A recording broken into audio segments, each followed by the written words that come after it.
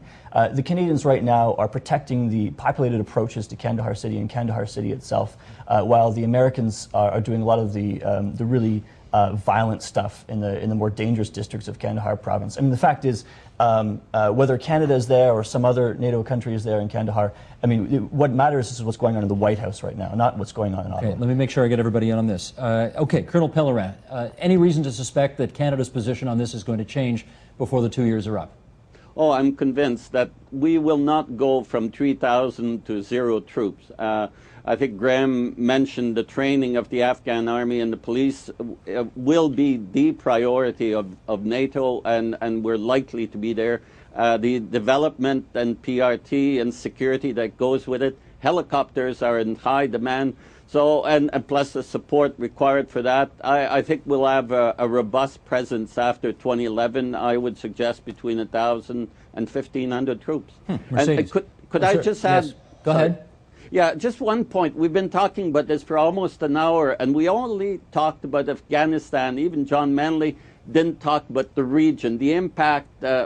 Some talked about withdrawing from Afghanistan, mission accomplished. But what will be the impact on the region, particularly Pakistan? And we see the neighbor on the left, Iran developing nuclear weapon.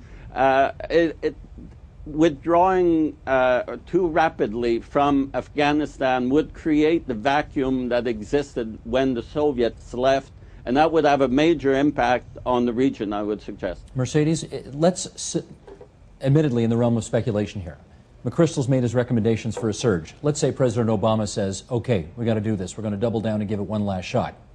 Could Canada withdraw its troops in 2 years if President Obama then went to whoever the Prime Minister of the day was and said, look, I'm doubling in, you got to help me out here? Well, it's possible we'll see political pressure from the White House. I think the real issue is not whether or not we're capable of doing it. There was initially an issue with the Army saying, look, we can't do this. They now have allegedly new vehicles coming, and if they get those, they will have the physical capability to do it. Of course, there's still exhaustion with personnel that plays in as a factor. I think the real issue is the political parties, and that I think all three of them at this point see Afghanistan as a political liability, and I don't know if any of them are going to be willing to step up to the plate and be the one who says, yes, we are going to stay in a combat role. Now, just because we stay there as the PRT or as trainers, by the way, doesn't mean we won't see combat, because if you stay as a trainer for the Afghan National Forces, it means you go into combat with them. So that doesn't mean we're going to see an end to Canadian casualties. Sure. Stephen? Well, that's exactly right, because that's how they train them. They take them, they accompany the Afghan National Army into combat. That's the way it works. So I wonder, is there going to be a substantial change, a significant change to our mission there, or is it just going to be a branding change that we're going to successfully relabel this as a training and humanitarian mission? But yet we're still going to be doing pretty much the same thing that we were before. I mean, I thought we were out in 2009. I mean, think of what the conversation would be today had we actually left in February 2009, before the election, before all the casualties went up. We would have said, well, we probably made the right decision.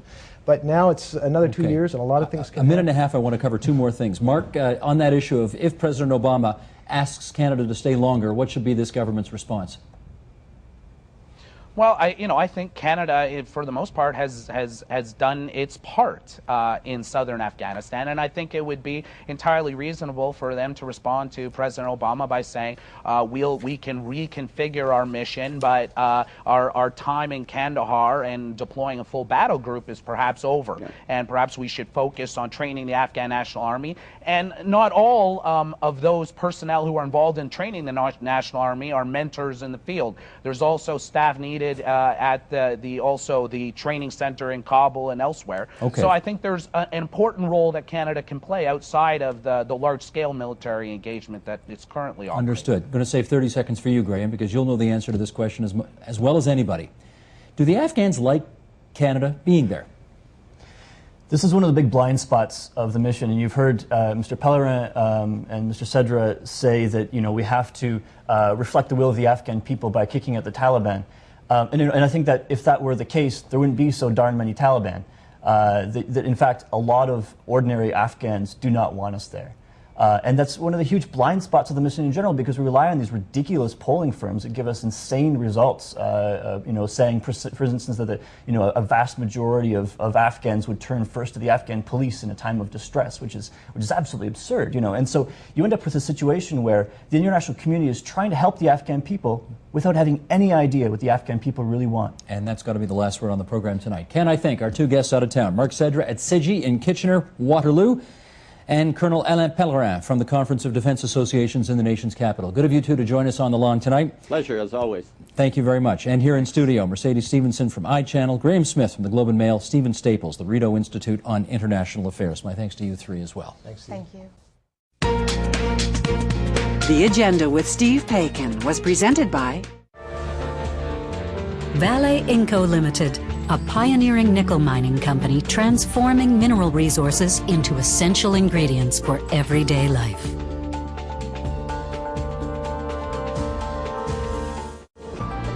Ontario's 33,000 chartered accountants, public policy leaders since 1879.